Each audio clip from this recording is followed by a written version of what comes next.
سوجوک راه حل داره برای اینکه شما بتونین تمام بیماریتون رو به این روش بهتر بکنین و بتونین با همه دردهاتون مقابله بکنین.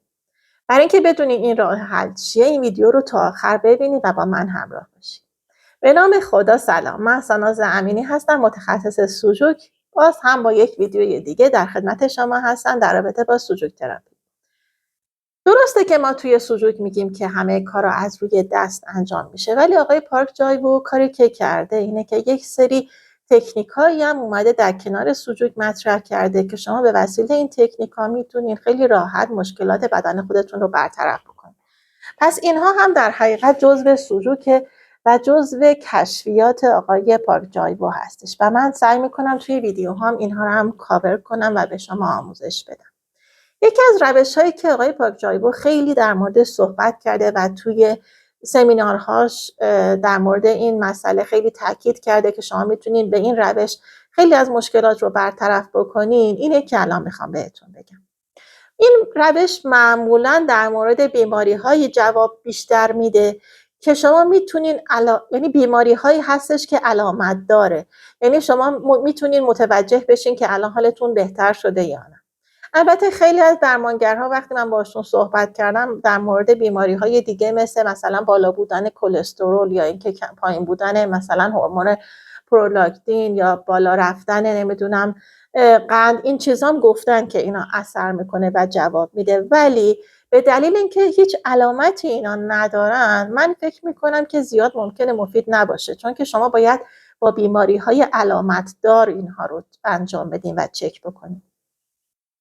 یه مبحثی که توی سوجوک خیلی مطرحه و وجود داره اینه که بیشتر مسائل رو شما با یک اپلیکیشن تست باید انجام بدین. حالا اپلیکیشن تست یعنی چی؟ اپلیکیشن تست یعنی که شما مشکل رو تونستین تشخیص بدین، فهمیدین چیه، ولی به خاطر درمان کردنش لازمه که چیزهای مختلفی رو روی بدنتون تست کنین. هر کدومش بهتر جواب داد همون کار رو انجام بدین. یعنی براش یک راه حل فیکس وجود نداره. مثلا شما الان متوجه شدین که یک مشکلی که توی بدنتون هست به خاطر مثلا معدتونه، ولی نمیتونید تشخیص بدین که الان من اگر روی مریدین معده، حالا من بعداً بهتون یاد میدم که چجوری میشه روی مریدین ها کار کرد. اگه مثلا بدونی که مریدین ها روی انگشت ها هستن، روی این دوتا انگشت در حقیقت وجود دارن، حالا مثلا فرض کنی روی مریدین من یه چیزی میخوام بذارم، فرض کنی یا آهنربا بذارم یا اینکه یه دونه یه جهتدار بذارم. حالا اینا رو توی جلسات بعدی من بهتون میگم، فقط الان میگم که یه ذره آشنایی پیدا بکنین که بعداً اگه خواستم توضیح بدم متوجه بشین کجاها کاربرد داره. اگر بخوام یه چیزی بذارم روش، اون لحظه ممکنه نتونین تشخیص بدین که الان جهت انرژی به سمت بالا هست یا به سمت پایین. بعد چیکار میکنی؟ الان فرض کنیم مریدین معده فقط میدونی که توی این پشت دست مثلا کجای دست قرار گرفته. میان یه چیزی که مثلا جهتدار هست، یک دونه جهتدار یا اینکه یک برگ جهتدار رو میذاری روی دستتون، بعد مثلا حدود 1 دقیقه یا 2 دقیقه صبر میکنین، ببینید که چه وضعیتی توی بدنتون ایجاد میشه. آیا حالتون بهتره یا بدتر؟ گاهی اوقات بدتر میشه، گاهی اوقات بهتر میشه. اگر که بدتر شد، نشون دهنده اینه که شما جهت رو اشتباه گذاشتین و فقط کافیه اونو بردارین جهتش رو برعکس کنین.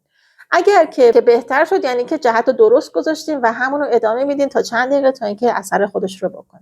به این میگن اپلیکیشن تست، یعنی شما یه کاری رو انجام میدین، توی اون حالت ببینین که بهترین یا بدترین. اگر که بهتر بودین همون رو ادامه میدین، اگر بدتر بودین عوضش میکنین.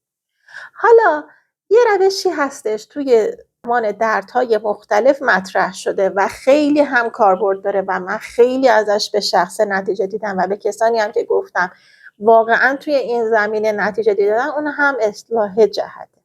اصلاح جهت یعنی چی؟ یعنی که شما میاین فرض کنید سرتون درد میگیره، سر درد که دارین میاین مثلا به این سمت که الان من نشستم میشینین، بعد مثلا 1 دقیقه اینجوری میشینین، بعد میبینین که هیچ تغییری نکرد یا اینکه سردردتون اینجا بدتره. چیکار میکنین؟ برمیگردین به جهت دقیقاً پشتش قرار میگیرین، روتون رو میکنین به اون بر، میبینین که یه دقیقه اونجا صبر میکنین، میبینین که مثلا فرض کن بهتره یا بدتره، حالا هر جور. اگه احساس کردین که بهتره، فقط کافیه یه نیم ساعت همونجوری بشین. اگر که احساس کردین که بدتره، دوباره جهتتون عوض میکنین، این دفعه به سمت راستتون میشین. بعدش دوباره همین تست رو انجام میدین، به سمت چپتون میشین. جاتون رو عوض میکنین، میرین یک جای دیگه توی اون اتاق میشینین. حالتتون رو عوض میکنین. اگر نشسته باشین میخوابین، اگر خوابیده باشین میتونین بلند شین. اگر که 4 جهتتون رو تست کردین، دیدین که به نتیجه نرسید، جهت‌های فرعی رو تست می‌کنین. یعنی اگه مثلا این فرض کنین این جهت رو تست کردین، این جهت هم تست کردین، به نفع نوبت این قسمته.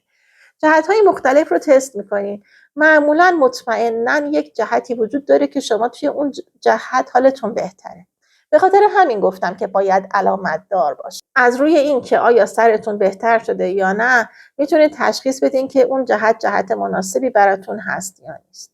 این کار به خاطر چیه؟ به خاطر اینه که معمولاً دردها توی بدن به خاطر کمی یا زیادتی انرژی درون بدن هست.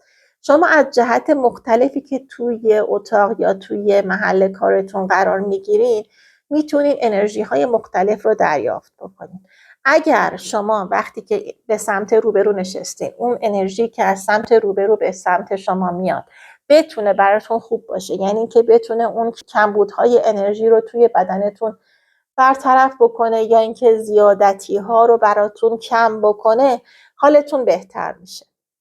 اگر به این سمت نشستین، باز به همین ترتیب. حتی تمام وسایل توی اون اتاق هم روی بدن شما اثر میذاره. چرا؟ چون همه وسایل انرژی دارن.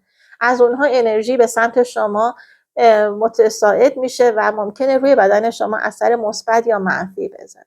به همین دلیله که من میگم یه موقع ممکنه اینجا نشستین 4 تا جهت یا 8 تا جهت رو تست کردین، میبینین که هیچ کدوم جواب مثبتی نمیده. بعدش باید بلند شین برید یه طرف دیگه اتاقتون بشینین تا اینکه مثلا اونجا رو تست کنین ببینین چه وضعیتی داره. این کار خیلی مناسبی هستش، خصوصا برای دردهای مختلفی که توی بدنتون هست و شما میتونین به خاطر اینکه این دردها رو برطرف بکنین از این روش استفاده بکنین. روش خیلی کارآمدی هستش. حتی ما یک روش تلفیقی هم توی این زمینه داریم که حالا من در مورد این بیشتر توی ویدیوهای بعدی باهاتون صحبت میکنم. اون چیه؟ مثلا اینه که شما فرض کنین هم سرتون درد میکنه، همین که مثلا دستتون درد میکنه. ممکنه یه جهت انرژی که باشین برای سرتون خوب باشه ولی برای دستتون خوب نباشه. یعنی مثلا شما سرتون رو به این سمت گرفتین، الان دردش بهتره و آرامش بیشتری داره، ولی یهو احساس میکنین دستتون درد گرفته چون دستتون اینجوری افتاده کنار بدنتون. میتونین وقتی که توی همین حالت هستین دستتون رو توی جهات مختلف بگیرید. به این ترتیب شما میتونید دستتون رو امتحان کنید ببینید که تو کدوم جهت انرژی بهتری داره و حالش بهتر میشه. این یکی از روش‌های خیلی کارآمدی هستش که در رابطه با درد وجود داره. اگر ویدیوی منو تا حالا لایک نکردین، ازتون خواهش میکنم حتما لایک کنین اگر دوست داشتین ویدیو رو، و برام کامنت هم بنویسین، و اگر هم تا حالا سابسکرایب نکردین فراموش نکنین که حتما ویدیو رو سابسکرایب بکنین. مسئله بعدی که وجود داره توی همین اصلاح جهت اینه که شما اصلا ممکنه که درون یک خونه یا درون یک اتاقی که هستین حالتون خوب نباشه. گاهی اوقات مثلا احساس میکنین که الان توی این خونه نشستین سرتون درد گرفته، اگر از این خونه خارج میشه برین توی خیابونی قدم بزنین یا اینکه اصلا مثلا از یه طبقه به یه طبقه دیگه برین حالتون بهتر بشه، به دلیل اینکه اونجا انرژیش فرق میکنه با انرژی که شما داخل اتاق دارید. این مسئله در مورد خور و پف شبانم خیلی اثر میکنه. خیلی وقتا شده که افرادی که خور و پف میکنن وقتی که بیدارشون بکنی، وقتی که به سمت دیگه ای میخوابن دیگه خور و پفشون قطع میشه. دلیلش چیه؟ دلیلش به خاطر همین اصلاح جهته. یعنی در یک جهت که قرار گرفتن ممکنه که خور و پف اذیتشون بکنه، در جهت بعدی اون انرژی که براشون میرسه براشون خوب باشه و دیگه خور و پفشون قطع بشه. یا اینکه گاهی اوقات سر و ته بشن، یعنی جاشون رو عوض کنن، پاشون رو بذارن جای سرشون، سرشون رو بذارن جای پاشون. یا اینکه اصلا جاشون رو توی اتاق عوض کنن، جهت تختشون رو عوض بکنن، یا اینکه اصلا برن توی اتاق دیگه بخوابن. یعنی بعضی وقتا میبینین که توی یه قسمتی هستین انرژی بهتری داره براتون و خور و پفتون قطع میشه. حتی اگر بالشتون عوض نشه، حتی اگر جای یعنی نرمی تختتون تغییر نکنه، ولی ممکنه به خاطر تغییر جهتی که انجام بدین این مشکلتون برطرف میشه. یه نکته مهم دیگه هم هستش توی ماجرای تغییر جهت، اینه که شما هر دفعه باید این اپلیکیشن تست رو که اول ویدیو بهتون توضیح دادم یعنی چی، هر دفعه باید انجامش بدید. یعنی مثلا ممکنه که امروز نشستین به این سمت سردردتون خوب شد، ولی فردا دوباره اگر سرتون درد گرفت به این سمت نشستین سردردتون خوب نشد. باید دوباره اپلیکیشن تست انجام بدین تا جهت مناسب رو برای بدنتون متوجه بشین.